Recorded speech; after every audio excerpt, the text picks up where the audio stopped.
What is going on, everybody? BobbyFi back with my man Eric Sheets Haber. We are doing this for ourselves on my YouTube channel, and we are also doing it for the people at QLTV, BetQL. We'll be posting this for them as well. This is our MLB breakdown. Really close in NBA last night. Giant slate in MLB. I'm going heavy. Ready to get into it. It's going to be a really, really tough slate. Let's put it that way, right, Sheets? It's going to need a lot of points. Yeah, so I actually did decently in baseball yesterday, despite the pitching just being a little fishy. Mm-hmm. It was more on FanDuel actually, but I did okay on DraftKings also. I got onto the Brewers a little bit, and they finally, and you were right, that guy's a real freaking tough nut to crack, that Gonzalez. But they eventually got to him and then into the bullpen a little bit too. And Yelich finally had a good game, and your man, I call him your man because you played him with Yorko hit a home run, and the only guy who didn't get there was Gamel. And Gamel, he could have really done me some damage. And in the biggest buy-in, I actually came in like 15th with a pitcher who had -5 at 9K. So it was like it was a very strange slate, to say the least. That is wild. Yeah, that's pretty wild stuff. All right, man, you want to get into it? We're going to go game by game because I think that's the only thing we can do. And while we do it, why don't you highlight if you mind bringing your screen up, we can highlight the games as we talk about them because there is a lot to go through. Well, because I actually do have kind of like my pitchers, I think I have like an idea of what I want to do, but we have to like figure out all these hitters. So hold on. Yeah, well, let's go game by game. I think that's. Is this working? No. Oh, share. Hold on a minute. There we go. Oh, okay. We good? Okay. We're good. All right. So okay. You got my screen up? Yep. Okay. So right out of the gate in the first game is one pitching option that we're going to have to discuss, and that's on the Detroit side, Matt Boyd. He's going against Pittsburgh, who has some some strikeouts in him, but not that much. But the handedness is really of helping Matt Boyd in this spot. And with a lack of, big time pitchers on the slate that could put up big numbers, he doesn't really project all that great, but, we don't really care that much when we're looking for a ceiling. So he's certainly on my list. He's not making my top, actually, I should say that he is making my top group on DraftKings, and he's definitely making my top group on FanDuel also. So Matt Boyd is definitely someone I'd be interested in. I have no interest in the pitcher on the other side on Pittsburgh. As a matter of fact, I might have interest in a couple of hitters on Detroit. Want to catch up? Yeah, so I'm into Matt Boyd. I like. I think he's probably my third favorite pitcher on DK and one of my favorites on FanDuel. Okay. Maybe fourth on DK. We'll get into it as we go along, but he's right there in the mix. He's going to be in some of my lineups for sure. I think the upside is there. I think he's a much better pitcher than he's shown so far. Maybe not the greatest strikeout matchup, but he can certainly get some. I think he's number 3 or 4 in terms of pitching options today, in my opinion. I don't want to touch strikeouts in this game. I think that would be a really big mistake on this kind of a slate. I think you're trying to get too much out of a really bad lineup. And I just don't like doing that on giant slates where there's so many hitting options. So I don't personally want to overexpose myself to this game. And I just can't find anything that I would be particularly excited about unless I maybe needed exactly one spot for a one-off. But even that, I can't really find anybody I like. Yeah, so what I did, especially with the big slates, is I made sure that I put my pitching options down, I put my stack options down, and then I try to keep like a running list of just like values that I want to like you said, in case I need to throw somebody in. And just so you know, I mean, when I came up with, I did actually find a couple of Detroit guys here. CJ Cron at 2,900. Yeah, I didn't price it first. Yeah, if you need to get 2,900, I mean, he's certainly like I think a pretty good value there. Scope at 3K, and then also Candelario 2,700. I mean, these are actual baseball players against a pitcher who's not that great. I mean, if you need to put them in, I certainly think those are 3 of my top 10 values actually as one-offs. Yeah, I get the value for Cron, especially. There's a lot of first basemen who I really like, so I don't really want to get over the weight on it. I do agree that this is a good like it's a good matchup at a bad hitter's park, but this is not a good hitting team. I do think Scope is the guy who stands out the most at 3K at second. I can't see myself playing Candelario batting seventh in pretty much any situation. No, I guess not. But if he's batting earlier in the order or something, maybe if you need exact, I don't know. I can't play at third base either. So I can't get to that guy, but I can get to Scope and a little bit of Chrome. Ready to move on? So let's go on to this next game. I see a little cloud and a little rain. I haven't in the cloud. This is your last video from the cloud. That's true. That's true. But I see the little, I just got I didn't get my power back yet, but at least I got some of my power back in my house. So I'll be able to do some stuff. Again, if my office doesn't get back internet, I'll do these videos probably from my home. So we'll work out that schedule because this is unacceptable.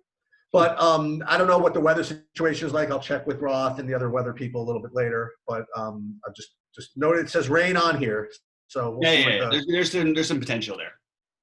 Okay, so from the pitchers, I don't recall either of these guys being on my list. Yeah, no Kyle Wright, and no, I wasn't getting to Vincent Velasquez either. I think both these hitting teams. Now, again, just to put it in perspective, I have 1, 2, 3, like 8 teams that I might be interested in. You know what I mean? So this is not the greatest recommendation in the world, and it's really spread out. But I actually like both sides of this game from the hitting perspective. I'm really going to hopefully let ownership and how I can set up my stacks drive which of my stacks I play. But I like the Atlanta side, and the Philly side is particularly cheap, I think. So if you want to highlight some of the Philly guys, Harper's not very cheap, but there's McCutcheon. I don't know if Harper's going to play. There's Hoskins. Harper came out last game, which makes everybody a little bit less interesting on Philly. If he doesn't play, we don't know yet. Okay. But Hoskins is cheap, 4,100. Didi Gregorius seems cheap at 3,700. So those would be my Jay Bruce, if he gets into the lineup at 3,100, right? Right.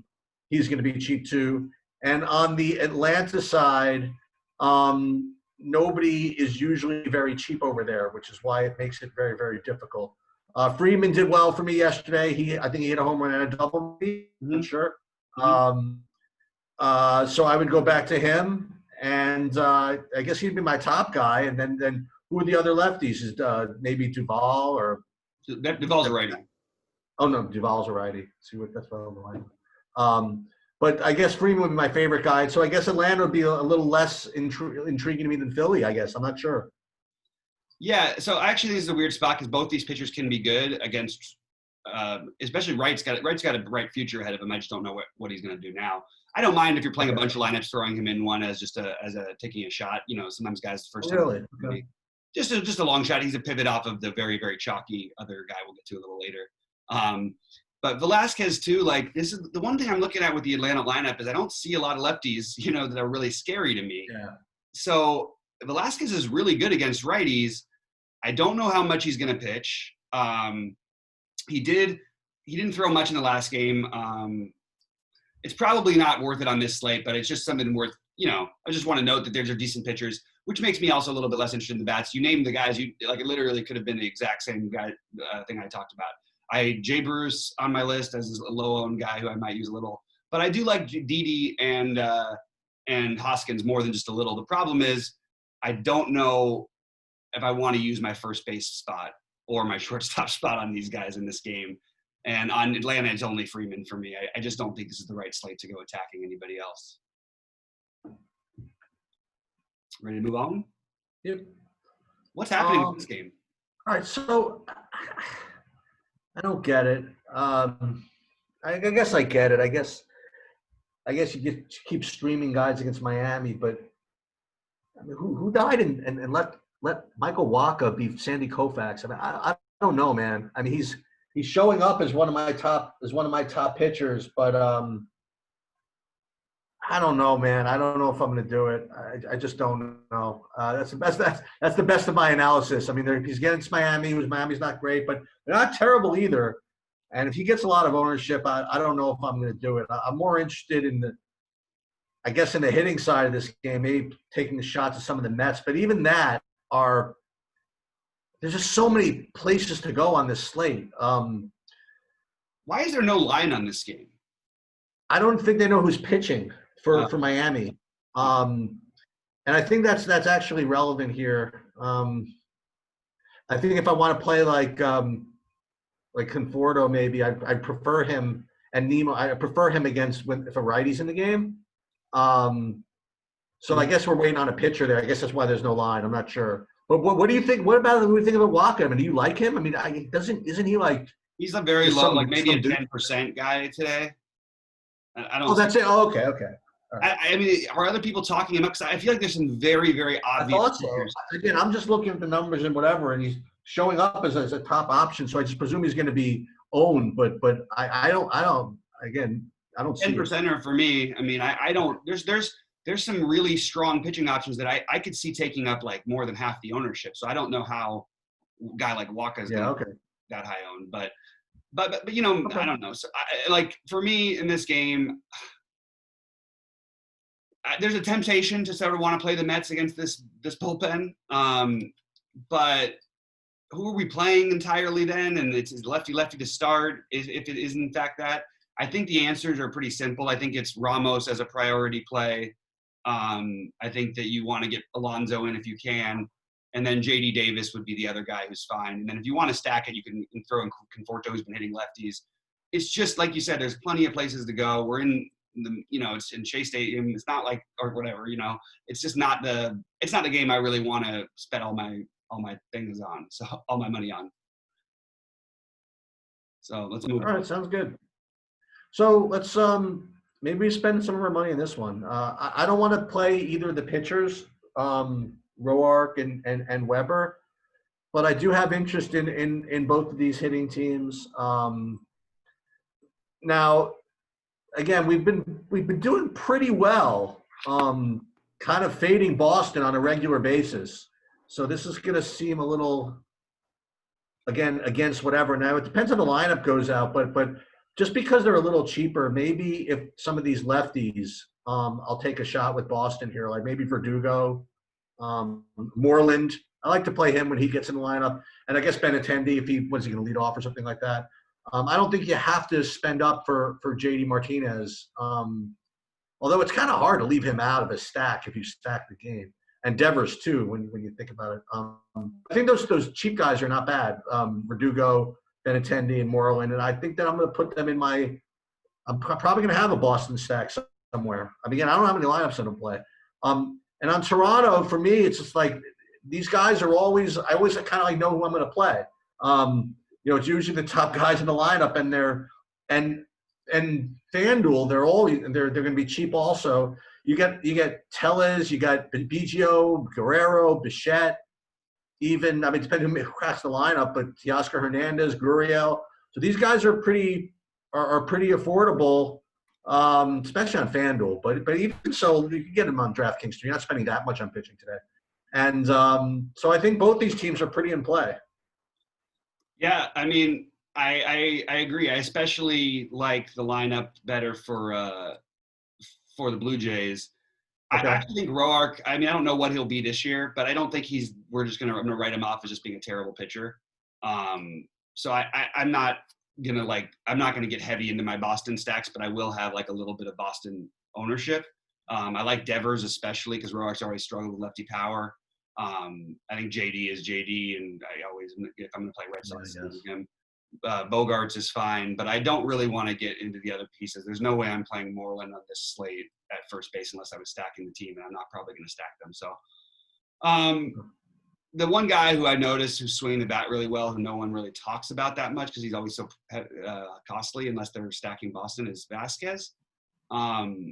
He just looks really good at the plate. I don't know what else to say. There's not a lot of great catchers, so maybe if you want to throw him in as a one-off, but it's the other guys for me. And then I don't really have favorites too much with these Blue Jays.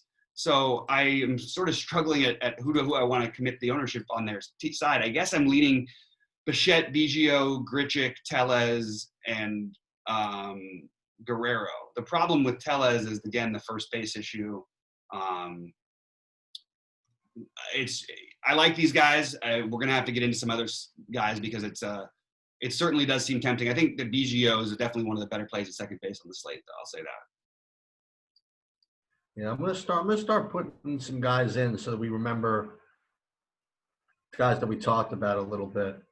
I'm gonna put in Didi at shortstop just so I don't forget. Okay.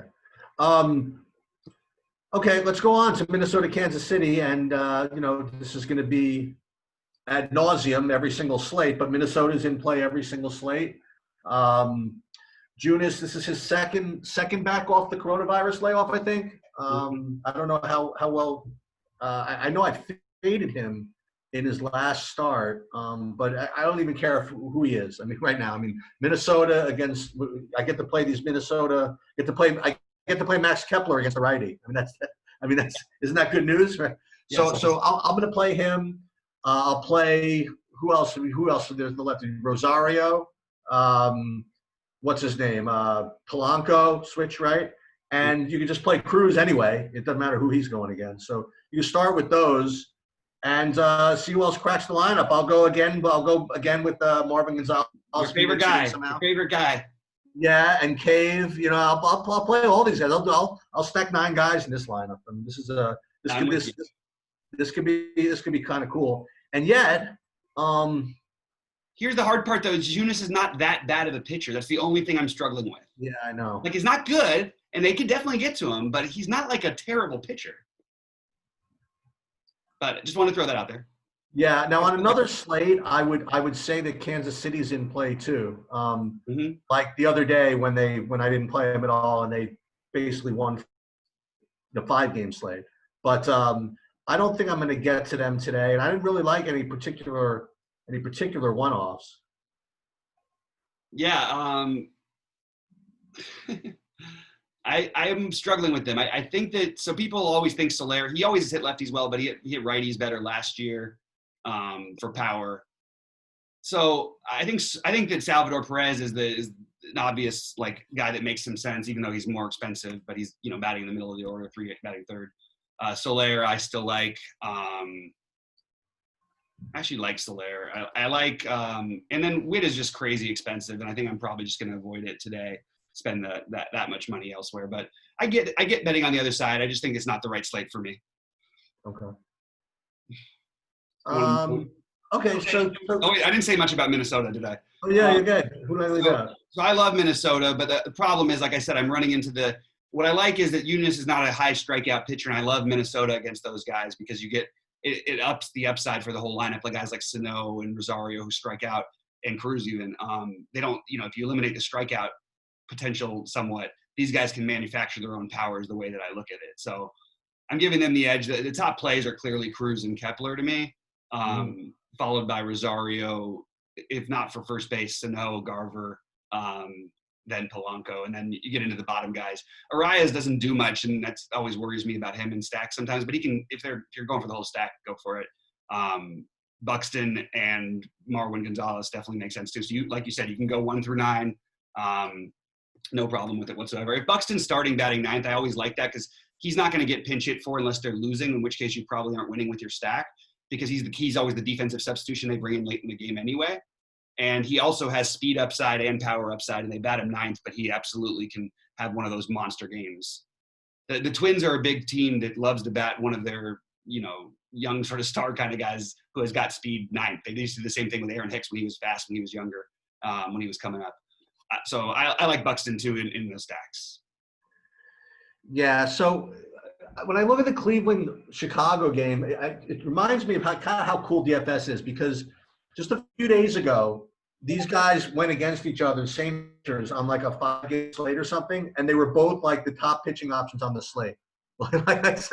Just because there was nobody else, and they didn't do anything, whatever it was. But it's so funny, like you put them on a slate like this, and it's like they're just afterthoughts. If not just guys you want to attack, So it's just interesting. I think they're both fine pitchers. They have different levels of suckiness, different levels of okayness. But on this slate, I'm not going to get to either of them. And on the hitting side, I told you the good news about the FanDuel lineup I have with Chatwood. you're gonna really get mad. Not mad. I'm mad at myself. The other one I used Chatwood was when I faded Castillo and did a freaking I did my Cleveland guys yesterday. I had my Ramirez and my I had Lindor or whatever. Ramirez had like 1,000 points. I finally hit those guys, and it was in the lineup with freaking Chatwood. So I wouldn't go back to Cleveland again. You know me, I don't play teams that scored 13 runs the day before, but I mean, you certainly make a case for it. And I think the White Sox are fine, but I think there are just too many other better hitting options as far as teams today. So I think both these pitchers are competent enough, and I just think the game is kind of a middle of the game where I'm probably not going to get to for some reason. Yeah, I would prefer in terms of pitching Savali overseas. Okay. I like Savali actually. I think he's gonna. Okay. I think he could put up a big number here. He's probably the fourth best pitcher on my list, maybe fifth. Oh really? Wow, that's awesome. But I mean, look, the White Sox. They have the power upside. They also have the strikeout upside. So we know that going in. There's definitely some danger. But I'm not as afraid of them. They don't. Not quite as patient of a team as some of these other teams. Look, I'm just gonna play Jose Ramirez and Lindor. Well, they're not. Right. I love the Ramirez. I swear, every time Ramirez is like 2% owned, he puts up. He doesn't just get like, oh, he hit a home run. It's like, no, he'll hit 2 home runs, 2 doubles, and steal a base. Yeah, you know what I mean? Yeah, they won. He had a game last year, Sheets, where he had back-to-back home runs that bounced off the outfielder's mitt. And in the same game, one of them was like 10 feet short of the wall. And it bounced off his mitt and went over the wall. And I had him that night at 1% ownership, and literally he took me to a second place finish on his own because nobody else in my lineup did anything. But he scored on FanDuel like 70 points or something. Anyway, so I just think the upside for these guys, and then you throw the speed into it, and the fact that no one's going to own them. I just think when you get great players unowned, I'm just always going to have a little bit of interest. But in general, you're talking about 10 to 15% of your lineups. You don't want to prioritize this game today, I don't think. All right, so let's go on to the next game, which is intriguing because it's probably certainly the top raw points pitcher on the slate in Trevor Bauer. And we can argue about whether he's the best value on the slate, but he's certainly in a very short list of pitchers I want to use as my SP1. He's got a lot of strikeouts. He's going against a team that can strike out. So, he's certainly kind of an elite option. And yet, on the other hand, if you didn't want to play Bauer and you wanted to try some of these Milwaukee guys, Yelich is finally swinging the bat a little bit better. He had actually an inside the park home run yesterday. The left side, opposite field, inside the park home run. He's taking pitches. He's being more disciplined. He's getting his stuff together. You know who I play literally almost every slate because you made me play him once is Hura. So again, this is I told you he'd be great. He's great, man. Yeah, want to fade? If you want it in non-Bauer lines, Bauer is going to be really popular. So if you do get some leverage against him, those are guys you could play. I like what's the other guy, Garcia. He got pinch hit for later in the game. That was kind of annoying. Oh, you're really into the Milwaukee thing for going on a giant slate to take on the best pitcher in baseball or on the slate. No, I'm not going to stack. I'm just I'm saying Bauer is clearly the best. Well, we're just talking about the game. Yeah. And if you want no reason Yelich can't get 2 home runs. That's all I'm saying. No, I like this. I like the actual idea. I just think that first off, I'm going to play a lot of Bauer tonight. It's just there's too much upside for me not to, and there's too easy spend downs where I don't need to do anything weird. So I like him. Well, that's the thing. So I like him a lot, but I do agree that if you're not going to play him, that throwing in either Yelich or Hira at no ownership is a great idea. Because he can give up some bombs, and those are the 2 guys who I would put. I wouldn't consider anybody else. Abigail Garcia doesn't have enough power. I mean, he does, but he's not. You don't play him as a one-off against Trevor Bauer. I just don't think that makes sense. Right. But I do think Hira and Yelich, it does. We're just because again, I happen to have been in the Brewer. That's what I was kind of all last night. Yeah. Are you surprised a little bit at the total for the end of the slate? But I come down. Sheets, you're cutting in and out. Hold on. What's that? Stop talking for 1 second. You're cutting in and out. Is there anything we can do? Are you there? Sheets? All right, I'm gonna pause the video and we're gonna get Sheets back on. Sorry about that, guys. We had to cut out for a minute because Sheets is still, they're just getting his internet back. He's gonna be out of the cloud on our next show. I promise you that. Yes. But he had some good points he was bringing up, about leveraging, with Yelich and Hero, which we've talked about. And I think that there is some logic to playing some of those guys as one-offs against Bauer if you're not using him. But Bauer overall is one of my top pitchers on the slate. He's one of my top 2. So what it's going to come down to really is you're going to want to play Bauer, have Cooch, whatever it is. I mean, that'll be what, and we'll get to it. It cut out a little bit, but I'm going to assume you said Kikuchi, or the last pitcher. All right, let's move on to Cleveland and Chicago. St. Louis and Chicago. Are you interested in either of these pitchers? No interest in either of the pitchers, and I have marginal interest in the St. Louis stack, probably my 7th favorite. 7th favorite stack, huh, on St. Louis? I'm losing you again, man. Which means nothing. Okay. I'm not going to get to him. I lost you completely. We didn't hear any of that. All right, let's try one more time, Sheets. All right, sorry. No, it's okay, man. It's just your internet thing. There's nothing you can do about it. So no interest in either of the pitchers. And you like no interest in either of the pitchers. And I would just like a little stack, but I don't like the stack Lester. He's savvy enough to keep damage, but they just happen to be listed as my 7th or 8th favorite stack. Okay. I had loved some one-offs from St. Louis, but I don't think I'm going to fully stack there. They have a very low run total. For some reason, my screen isn't popping up, I love Goldschmidt. I'm going to take Goldschmidt in this matchup all day. He's my favorite play, followed by Tommy Edman. I think that's probably the most of the guys I really, really want to get exposure to, because the lefty-righty, I can't really think of a real righty who I'm dying to get. You could always play Molina, or I guess if it depends on who we have in the lineup. We don't have Young tonight, so let's take a look at the lineup and see how. I guess Tyler O'Neill, if he's in the lineup, that would be an interesting play. But right now, for some reason, my screen has decided to completely just die, which is really frustrating. So I can't get my actual exact ownerships here, but mostly that's all I really want to play. And I think that both pitchers I don't know. It's a weird situation because I had no interest in Lester, and then when you realize he's not going to be owned at all, and they've got one of the lower run totals on the slate, if he got a good pitcher's umpire, I would potentially consider him a little bit here. But I don't know that I'm really going to end up wanting to make that happen too much. Sheets, you want to get to LA, Texas? Yep. So LA is actually one of my top rated stacks. And again, it depends who cracks the lineup or whatever, but the usual suspects for me. Hey, listen, you finally get Trout under 6K. Unbelievable. We have to pay for some of these guys, but Trout, Rendon, if Ohtani plays, I'll try him.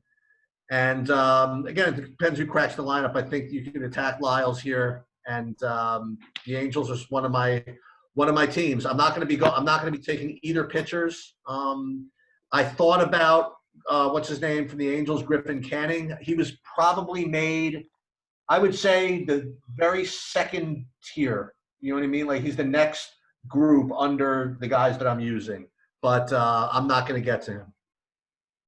Did something happen to that St. Louis game? Did we get that game canceled? Oh, no. Something happened because that game disappeared off my thing. I think that I must have gotten it. It must have happened during our show. Let me just take a quick look at the alerts here. Yep, Chicago, Cleveland postponed due to more positive COVID tests. So forget about Chicago, St. Louis? Chicago, St. Louis. Forget about Chicago, St. Louis. COVID. Oh my God, you can't see him, but he's covering his head. No, you can see him. So make sure you don't have any St. Louis players in your lineup, or Chicago players for that matter. All right, let's move on to the next. That's why I got so confused and flustered. I couldn't figure out why the game wasn't popping up anymore, and I couldn't play it. So, all right, so let's move on. What were we at? We were at Texas, right? LA, Texas. Yeah, I like the obvious Angels guys. I like Griffin Canning a little bit. Yeah, no, that's what I was saying. Is he just missed my top 4 or 5 pitchers. He's Yeah, going to be that's where he's at he's for me, the like next number guy 6. for me. He's my other guy too. That's exactly the same. He's about number 6. I'm definitely not stacking the Angels personally, but I certainly don't mind Trout, Rendon, or Otani, and Upton. Those are my 4 Angels that I'll have exposure to, and that's pretty much it. All right. Shall we move on? So far, our favorite stack remains the Twins, I would presume, or no? The Twins, but I like the Toronto-Boston game. I just can't figure out if I want to stack it or get little pieces here and there. And the pricing is kind of weird, but I think it's going to make it lower owned on the Toronto side than it should be. Okay. Arizona, San Diego. This is another guy who just missed getting in there. That would be Luke Weaver, only on FanDuel actually. I just had him written down as being my first, maybe 5th best guy on FanDuel, maybe. I thought about the San Diego hitters again, but I just like other teams better. I like the Dodgers better. We'll get to them later, but Dodgers, Twins, Atlanta, Toronto, Boston, even the Phillies. I probably even like the White Sox better than San Diego or anybody in this game. So the game is probably going to be not very exciting for me. Yeah, I sort of tend to agree with you here. Not really a ton of interest on my end. We can move on. I mean, I do want to maybe I should just say a little bit because sure. I thought that was why it was crashing, but now it's crashing with other stuff. Okay. The pitchers, I think that for me, Weaver is kind of interesting. I don't really know that I want to do it, but I'm considering it. So I'm just sort of up in the air with it a little bit. I will note that Zach Davies has been pretty good in real life this year. He's too expensive, but just point that out. He might be really cheap on FanDuel. I think he is. I don't think you want to play him as one pitcher, but he's $6K. I don't think you're going to do it. I just sort of want to throw it out. This is both pretty decent pitchers, I feel like, in this spot. So not interested in the bats, but I do think the pitchers are kind of in play. I've noticed so far that we haven't really found any teams to attack that are particularly cheap. Like if I'm trying to get in Bauer and Boyd, for example, it's going to be I don't know. Minnesota's cheap because you can play Marwyn or Cave if he's in, or that's true. Whatever, Arias. Oh, yeah, and we can get what's his name again at 2K today, freaking Toro. Yeah, if you need that one, that's what we could definitely do it. So the first thought on this game of the Houston game that I had, why is the total so low for Houston? Do we think Chris Bassett is like a godsend pitcher or something? He's been really good, but this is this shows a little bit of belief in Bassett. I mean, I haven't seen Houston with this low of a run total, and I can't even remember when. Sheets, any thoughts? Why is Toro 2,000? What do you mean? Well, I mean, no, but more importantly, let's. But that's my retort to that. You know what I mean? Like I have no problem taking Houston bats if that's the. I mean, obviously Bassett's getting some respect if the total is low. I don't understand it at all. You know what I mean? Like I'll. My point is that if I could just go ahead and play Altuve and Springer and Bregman and say, okay, Bassett, let's see how good you are. Yeah, I might get some of the expensive guys, but the bottom of the order, actually, the whole team, what the hell is going on with this thing? I'm going to check the weather later. Maybe there's some really cold weather in Oakland, but even that, why does Oakland have that much of a team total? And something's wrong. I don't know. If you ask me, if you want to make the bet of the day so far is to bet Houston to win this game. You could get Correa at 3,700. I love it. Correa, Kyle Tucker would be the preferred plays, followed by Toro to me. The problem with Toro is batting late in the order if he does play against a righty, which is not as preferred, and he is taking up a very valuable third base spot. That is true. All right. Houston really wasn't on my list of teams to play, and now I might have to think about this. It's just something is so bizarre with this line. It actually makes me almost want to play Bassett a little bit. I mean, it's crazy. I've never seen Houston with a line like that. You'll never forgive yourself. Is Springer out tonight? Yeah, Springer's out. That's part of it. it's not enough of it. I'll tell you that right now. Give me Kyle Tucker for Let me ask- 1,000, Alex. I love Kyle You Tucker. you don't have any interest in Greinke, do you? I actually do think he's a better play on FanDuel, and I actually think he's in play. I mean, I really do. I just if we had a cheap full stack that we could, chalk that we could play him with the upside. It's hard to play him over Bauer to me, but I like the idea of trying to play them together. I actually like Greinke tonight a little bit. I like him better on FanDuel though. Anyway, let's move on. Okay. Because I do think we're I would say, by the way, that that you could always play whatchamacallit, Olsen for Oakland. Yeah, absolutely. Okay, so San Francisco, LA, you're gonna have to talk to me about this because Arias is somebody I might end up playing on FanDuel. I've had some good luck taking pictures against San Francisco, and Arias is showing up as a decent play. And he's certainly, he's pressing a price that's kind of annoying to pay, which probably is going to keep his ownership down. So I definitely have interest in him, and I have interest in all the Dodgers. I mean, whoever you want to put in the lineup. So Dodgers are my favorite stack of the day. I'm sure it's going to be everybody's, but maybe not, man. I don't know. There's a lot of options you can go to today. Maybe they're not as highly owned as we think. They never are, So, but they're clearly my favorite. I don't like Samardzija. I like taking Dodgers against righties, and if you can get them low owned at all, I would take a shot. It's so funny, like who my favorite play is. My favorite plays are always Seager and Muncy. You know what I mean? Bellinger, obviously, but I always want to make sure that I first get Seager in, right? And then basically anybody else is fine, Right. For whatever reason, I haven't. Is Betts back in the lineup or no? Betts should be back in the lineup tonight and is one of my favorite plays on the slate as a spend up. So I've got a really I got a really strong take on this whole series in the Dodgers. And remember this stuff, guys, for the future. You want to be overweight on the Dodger righties who are in the starting lineup against the Giants. The Giants went out because their job is to beat the Dodgers and to beat, who have all these lefties. That's basically what they did. They put a whole bullpen together, all full of lefties. So we just saw it in the Colorado series. So the Colorado series, I was trying to do it by attacking, the righties, even when the righties were starting, because I knew they're going to get bats against the lefties.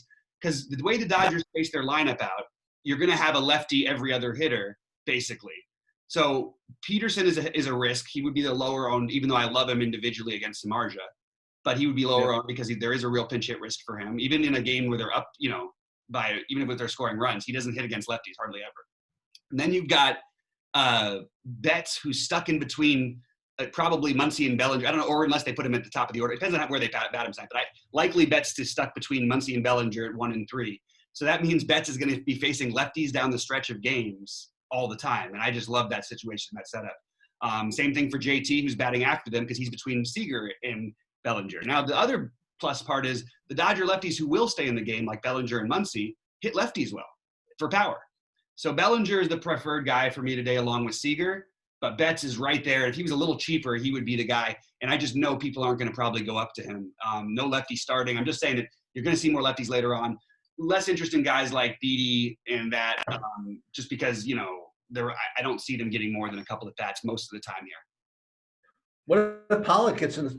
They won't. Are they going to start Pollock or probably not? Love Pollock. No, Pollock is if he's in the starting lineup, you got to love AJ Pollock. First of all, he's homered in 3 out of his last 6 games. He's 3.1K. You love the Dodgers stacks, highest run total on the slate. Like I can go through all the reasons why AJ Pollock might be one of the best plays. Not to mention, AJ Pollock is like a 4.5K player. He just had a bad year and then he was coming off an injury, and now he's back. Anyway, I get very excited about the Dodgers in this one. I'm going to say this. Samardzija pitching, I mean, again, nobody does that analysis that you just did with the going to the lefties in the bullpen, right? When people see Samardzija as a righty starting, and they say Bellinger at 4,800, and they see Betts at 6K, Betts could be 5% owned on this slate. That's right. If that. Mike Trout is 5.9 in a good matchup, Right. Let's I'm falling more into love with that as we go. So Dodgers and Twins are certainly grading out the best for me. And honestly, even if it sounds somewhat chalky, there's plenty of ways to mix it up. First of all, it's not going to be easy to fit them all in, and you got you got a huge slate. It's not going to be all the ownership. So I'm into it, man. Okay. And obviously, what do you think of Arias? I like him, but I don't know that I love him. Like, I think that it's just somewhat of a volatile situation, but I don't know that maybe I'm allowing other people to scare me more than I should. Quality of pitcher wise, I like it. How long will he go for further than 6 innings? Maybe ever. I don't know. Strikeout upside might not be quite as high as the guy who's above him. So you play a little bit of him, but I don't think you can play that much of him compared to the guys just above him. Okay, fair enough. Okay, so I've done this before. Okay, I've done this several times. I've done this Kikuchi thing several times, and over the last year, and with varying degrees of success. Let's put it that way. I don't look. He's going to grade out as the top. I mean, obviously the best point per dollar play on the slate, right? Pitcher. Yeah. And the fact that you'll want to put him, you'll want to play Bauer makes him just even more popular. And it just makes all the sense in the world, right? Colorado exiting Coors, where they didn't really knock the cover off the ball anyway, right? Right. Exiting Coors, going into Seattle, so a huge park downgrade. So as you would say, I get it, but I will just say that if you do Bauer and Kikuchi, you should do something else somewhere else. Let's put it that way. Yeah, but there is going to be spread out ownership more than you think on the hitters tonight, I think. Yeah. There's a few spots people could marry themselves to. And so the other thing I will mention is that, and again, I'm not going to get to him, but I mean, in the same game, I mean, Senzatella is about 5,800, and we've been playing everybody against Seattle every single game. So if you want to try him, I mean, I'm not going to kill you for it, but I don't know. You have to play a lot of lineups. I actually would be. By the way, you might not be so far off with what you were about to say what you were saying about Senzatella. Yeah, I don't know. To get a zero-owned guy who's actually been good and just was dominant at home in Coors, and he doesn't strike out a ton of guys. He pitches to a lot of contact.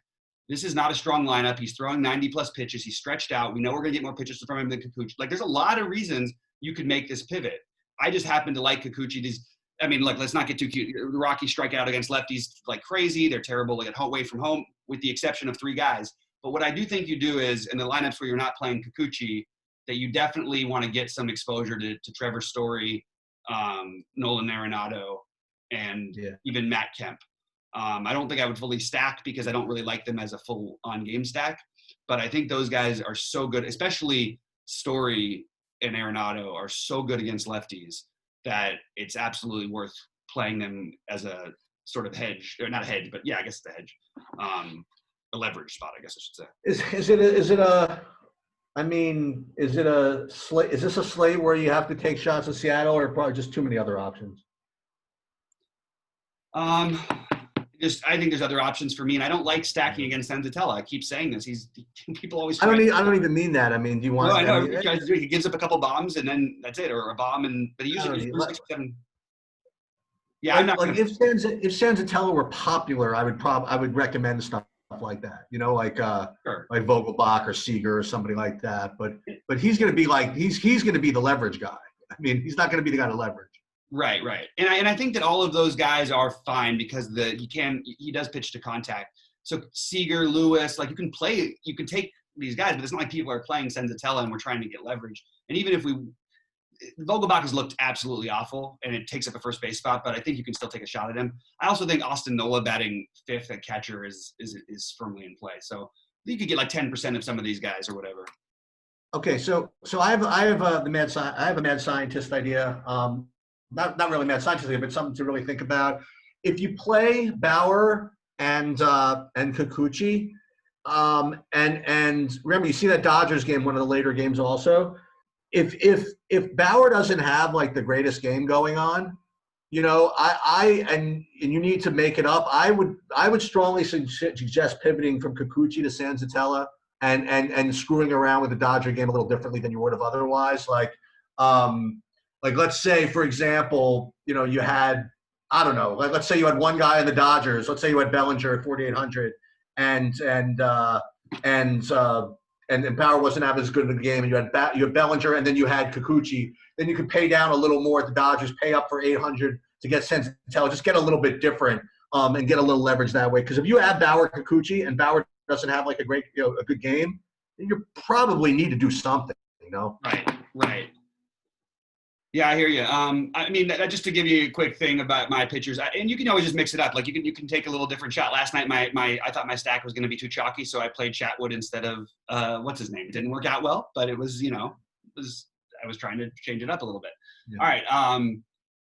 So if we look at it real quick, my ownership on pitching is pretty much going to be highest on Kikuchi and Bauer, followed by Boyd. Then just beneath Boyd, we'll have Savale. Then I want a mix of I got into the Senzatella thing a little bit. Senzatella and Canning, I probably put Canning ahead of that. He's a little obviously more expensive. And then you get maybe a little bit of Urias and Greinke, but not a ton. And I don't even mind if you want to throw in Luke Weaver, but after the top guys, I'd sort of like, okay, large field GPP shots only. Luke Weaver does have the upside every now and then. He flashes, he comes in and out of it. Where you look at his strikeout rate and it doesn't look great, but then he'll have games where he'll just strike out like 10 guys. So anyway, he's just worth noting. What about your favorite stacks? Like your top 5? Dodge. So the sneaky one for big field GPPs, I think, is Houston. Actually, I really like that one as a way off for some reason way off the board stack. I love the Dodgers. I love the Twins. Those would be my 2 biggest interest. I think that Toronto and Boston pieces are good. That's where I'd be looking for pieces, and then also the Mets. Oh, the Mets, and then a little bit of the first game, but just pieces. Yeah, for me, I agree almost 100% with what you said, hitting wise. I think the Dodgers and the Twins are my 2 favorites, and there'll be a lot of people's favorites. I wasn't as into Houston before we started talking about it. Maybe I'll get into that a little more. And aside from the secondary stacks that you talked about, I'll reintroduce the Phillies as maybe an idea. If maybe not a full stack, at least get some guys out of there. And as far as pitching goes, we're pretty much on the same page. But the only difference is I'm going to still continue to do a little more research on Waka to see if I want to play him a little bit. And I'm not quite getting up to Canning, which is basically the same analysis. Because if I were playing more lineups, I would get up to Canning. You want to talk about some one-offs, some value guys, or? Sure. I'm just gonna take a quick look at some of the. So while you're looking, I'll just list like the guys that I just kind of listed off as my value guys for whatever. Is Toro at 2K, CJ Crone, Jay Bruce if he makes the lineup, Tyler O'Neill. I think he's on the. He seems pretty cheap. He's not gonna play because. He's not gonna play. COVID. Oh, he's one of those. And another Tiger guy, Christian Stewart. I thought he was fine. Tellez, especially if he gets a good lineup spot. And Carpenter's not going to play either. So those are my top kind of one-off value guys. I like it. All the guys I mentioned as hitters before, but just to give the actual ownership of, like guys who I'll have in close to 30%, like Mookie Betts, Bellinger, Seager, Kepler, Cruz, Pollock and Tucker would be my preferred spend downs. Especially as parts of stacks, especially on the Pollock's case.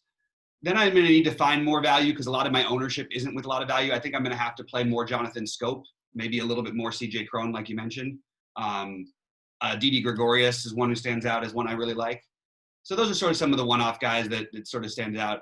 It's an interesting slate. There's a lot of places to go. I keep an eye on weather and on umpires because I do think that with some of these pitchers, I'm just curious. I think it would benefit Bauer greatly if he has a great pitcher's umpire. He doesn't necessarily need to, as long as he doesn't have an extreme hitter's one, because he can get a little fired up and then he just loses his mind on the mound. That's the only thing I would keep an eye out for. How many Cardinals got what was the Cardinals news? There's no. I mean, I don't know, man. It came on while we're on air. They're not allowed to release it, so until they're forced to. It's kind of a weird situation, so I don't really know. But yeah, so that's sort of where we're at today. And you know, it's a great slate. It's a huge. I hope you guys, you know, absolutely crush tonight. And Sheets, anything else for the people before we get out of here? No, we're good. And hey, good news about my home internet being up, because you know what that means for everybody. They're going to get probably going to get some NASCAR and some MMA and some of that stuff going on this weekend. I love it, man. All right, well, for Sheets, I'm going to be getting out of here. Look forward to those videos by Sheets, and then we'll be getting into some other stuff this weekend as well. And for Sheets, I'm Bobby saying we'll see you at the top of the leaderboards tonight, guys. See you later, Bobby.